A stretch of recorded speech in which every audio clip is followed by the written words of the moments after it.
ఆంధ్రప్రదేశ్ రాష్ట్ర అభివృద్ధిలో రహదారులు కీలక పాత్ర పోషిస్తున్నాయి. ముఖ్యంగా రాయలసీమ ప్రాంతాన్ని కోస్తా ఆంధ్రాతో అనుసంధానించే ప్రధాన మార్గాల అభివృద్ధిపై ప్రభుత్వం ప్రత్యేక దృష్టి సారించింది. ఈ క్రమంలో అనంతపురం గుంటూరు మధ్య ఉన్న జాతీయ రహదారి NH 544D విస్తరణ పనులు వేగంగా ముందుకు సాగుతున్నాయి. ప్రస్తుతం 2 వరుసలుగా ఉన్న ఈ రహదారిని 4 వరుసల 4 లేన్ రహదారిగా అభివృద్ధి చేయడం ద్వారా రాష్ట్ర ఆర్థిక చలనం మరింత బలోపేతం చేయాలని national highways authority of India లక్ష్యంగా పెట్టుకుంది. ఏదైనా పెద్ద రహదారి ప్రాజెక్టుకు భూసేకరణ అత్యంత కీలకమైన దశ. ఈ ప్రాజెక్టుకు సంబంధించి NHAI ఇప్పటికే 3A నోటిఫికేషన్ జారీ చేసి భూసేకరణ ప్రక్రియను అధికారికంగా ప్రారంభించింది. పల్నాడు జిల్లా వినుకొండ నుంచి గుంటూరు వరకు గ్రీన్ఫీల్డ్ మార్గాన్ని గుర్తించి అక్కడ భూ యజమానులకు సమాచారం అందిస్తూ రహదారి హద్దులను ఖరారు చేసే పనులు ప్రస్తుతం ముమ్మరంగా జరుగుతున్నాయి.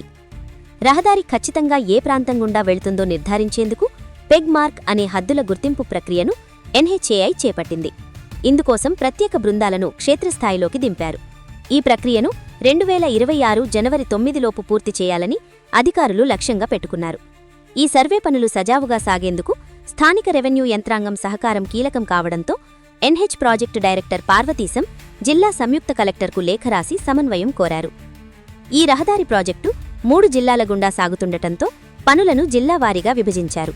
పల్నాడు జిల్లాలోని వినుకొండ ప్రాంతంలో హద్దుల గుర్తింపు పనులు జనవరి 9లోపు పూర్తి చేయాల్సి ఉంది. బాపట్ల జిల్లాలోని సంతమాగులూరు మండల పరిధిలో జనవరి 10 నుంచి 12 వరకు 2 రోజుల పాటు సర్వే పనులు నిర్వహించనున్నారు. గుంటూరు జిల్లాలోకి వచ్చే మిగిలిన మార్గంలో పనుల పర్యవేక్షణ కోసం ప్రత్యేక అధికారులను నియమించారు. వినుకొండ నుంచి గుంటూరు వరకు సుమారు 85 కిలోమీటర్ల మేర ఈ జాతీయ రహదారిని విస్తరించనున్నారు. ఈ ప్రాజెక్టు పూర్తయితే ప్రయాణ సమయం గణనీయంగా తగ్గుతుంది. ప్రస్తుతం ట్రాఫిక్ రద్దీ కారణంగా గంటల తరబడి పట్టే ప్రయాణం 4 లేన్ రహదారి అందుబాటులోకి వస్తే ఎంతో సులభతరమవుతుంది. అంతేకాదు వాహనాల రద్దీని సమర్థవంతంగా నిర్వహించగలిగే రహదారి వల్ల ప్రమాదాలు తగ్గి సురక్షితమైన ప్రయాణం సాధ్యమవుతుంది. రవాణా వ్యవస్థ మెరుగుపడటం వల్ల అనంతపురం గుంటూరు మధ్య వాణిజ్య కార్యకలాపాలు మరింత అభివృద్ధి చెందుతాయి. పరిశ్రమలు, వ్యాపారాలు, వ్యవసాయ ఉత్పత్తుల రవాణాకు ఇది ఎంతో తోడ్పడనుంది. దీంతో ఈ ప్రాంతాల్లో ఆర్థికాభివృద్ధికి కొత్త ఊపొస్తుందని అధికారులు ఆశాభావం వ్యక్తం చేస్తున్నారు. పెగ్మార్క్ ప్రక్రియ పూర్తయిన తర్వాత సర్వే అధికారులు సేకరించబడే భూముల విస్తీర్ణాన్ని ఖచ్చితంగా లెక్కిస్తారు. అనంతరం రెవెన్యూ అధికారులు రంగంలోకి దిగి ఆ భూముల ప్రస్తుత మార్కెట్ విలువ ఆధారంగా నష్టపరిహారం అంచనా వేస్తారు. భూ యజమానులకు ఎటువంటి అన్యాయం జరగకుండా పారదర్శకంగా పరిహారం చెల్లించేలా ప్రభుత్వం చర్యలు తీసుకుంటుందని స్పష్టం చేసింది.